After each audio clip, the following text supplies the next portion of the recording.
happy 1 year anniversary to one of my favorite, if not my favorite, RPG experience on the Nintendo Switch, and that is Xenoblade Chronicles 3. Now, Xenoblade Chronicles 3 originally launched on July 29th, 2022. So it's been 1 year of Xenoblade Chronicles 3, and there's so many incredible things that I can say about this game and that I can say about Monolith Soft and what they were able to accomplish. The huge jump in terms of the visual fidelity, the improvements in the frame rate, and the, I would say, fluidity of the game over Xenoblade Chronicles 2, but also the overwhelmingly polished experience that they delivered that many open world RPGs just can't compare with, in addition to many features that are in Xenoblade Chronicles 3 that you don't even see in RPGs that are more powerful than what the Nintendo Switch can do in terms of RPGs that were built for more powerful systems. But before we get into anything more here, guys, please make sure you hit that like button, subscribe if you're someone new, and click that notification bell to get my videos first on all things RPGs, Nintendo Switch, and more. This game is nuts overall, but the biggest thing that I hear with Xenoblade Chronicles is, oh, well, you know, maybe the gameplay isn't what I want it to be. But I've never seen the Xenoblade franchise as a game where it's so focused on the gameplay, believe it or not. Xenoblade Chronicles 3, and in addition to what I'm going to talk about soon here, Xenoblade Chronicles 3 Future Redeemed, these two experiences and overall, it's all about the story. Takahashi and Nintendo were finally able to put together the story that Takahashi has always wanted to tell since he was back with Square Enix, and how he wanted to make Xenogears into the next major Final Fantasy, or Final Fantasy VII, but got turned down. And then he wanted to make Xenosaga, and he got 3 games out of that. But Xenoblade is where he was really able to tell that super crazy, spanning thousands of years narrative between Xenoblade Chronicles on the Wii all the way through 13 years later with Xenoblade Chronicles 3 Future Redeemed. So I think that him teaming up with Nintendo, obviously Nintendo purchasing them back in 2007 for about $1 million, or maybe even less than that, was one of the best purchases of all time. And I think that the accumulation of everything that they've done throughout the series between Xenoblade 1, Xenoblade 2, and Xenoblade 3 all came to a head here with Future Redeemed and Xenoblade Chronicles 3. And if you combine them, you just put together Xenoblade Chronicles 3 plus Future Redeemed, there's no doubt in my mind that is one of the best RPG experiences ever. Probably a top 2 to 3 RPG for me when you combine the experiences. And on the Nintendo Switch, to me, still the best RPG experience when you combine them, because Xenoblade 3 hits you with those characters and the merging of the worlds and everything that you've been looking for in terms of, okay, what happened? How are these worlds connected, more so than what we saw with Xenoblade Chronicles 1 and Xenoblade Chronicles 2. And it answers a lot of questions, but it leaves the door open for interpretation. And then we get Xenoblade Chronicles 3 Future Redeemed, and it just comes in and Van Ham gut punches you, just comes in and gut punches you, not only with incredible narrative, but probably the most polished and best gameplay that the series has ever done. Probably Monolith Soft's best combat system.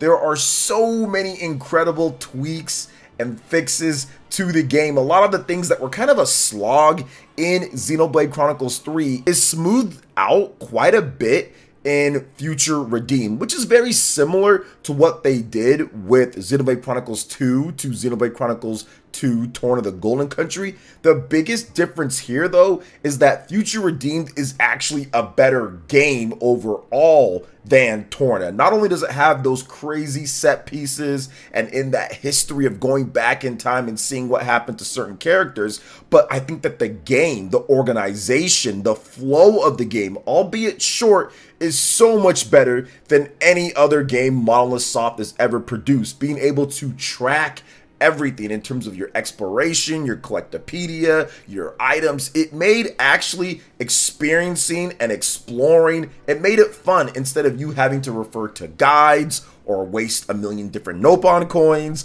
or do weird other things. It really made it so much more fun. All the different features that was added from Xenoblade Chronicles Definitive Edition, Xenoblade Chronicles 2 Torna, Xenoblade Chronicles 2. It seems like they picked out every single thing that was good, modified it, enhanced it, made it even better. Then, of course, added in that layer of fan service and that layer of they really care about this story. Having Rex and Shulk in there was just incredible. Having Glimmer as well, just having Nicole, it was super cool to see how everything worked out. And then that ending, not gonna spoil it here, but that ending was so classic Takahashi, so classic Monolith Soft, so satisfying. To me, that experience is quite possibly one of the only JRPG experiences out there that rival some of my favorites, right? That rivals some of my favorites in the modern era, especially a game like Chrono Trigger, for example. Like, most games for me don't even touch that,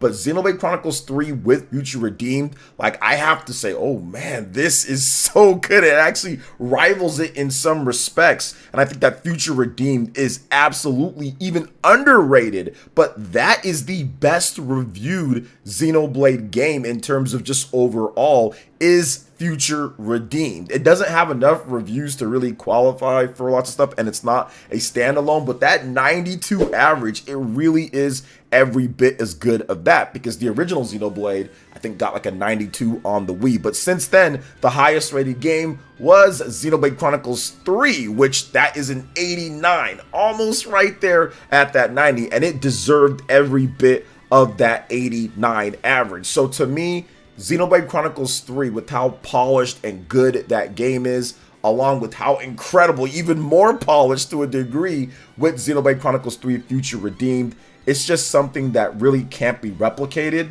Other developers can't make a game like this. It literally is unique, one of a kind, and it's a game that you should absolutely get around to and play if you're a big RPG fan, especially of stories. But I want to get into something because I know that I'm going to get this question in the comment section, and I know that people ask me this all the time and I don't understand it. But people say, okay, well, where should I jump into the franchise? Can I just jump into 3? And yes, Nintendo technically did say, yes, you can just jump into 3 and enjoy the game, but they also want you to buy the game right now. So of course they want you to buy the game into 3 and then get invested and get into 1, then get into 2, or get into 3, then 2, then 1, or whatever order you want to go into. But I'll say this, Nintendo has all of the Xenoblade games when it comes to the main Kloss Saga trilogy and all of its expansions and everything. They're all on the Switch for a reason. We still need Xenoblade Chronicles X, so if you want to watch my video talking about that, or if that's going to happen or when that's going to happen,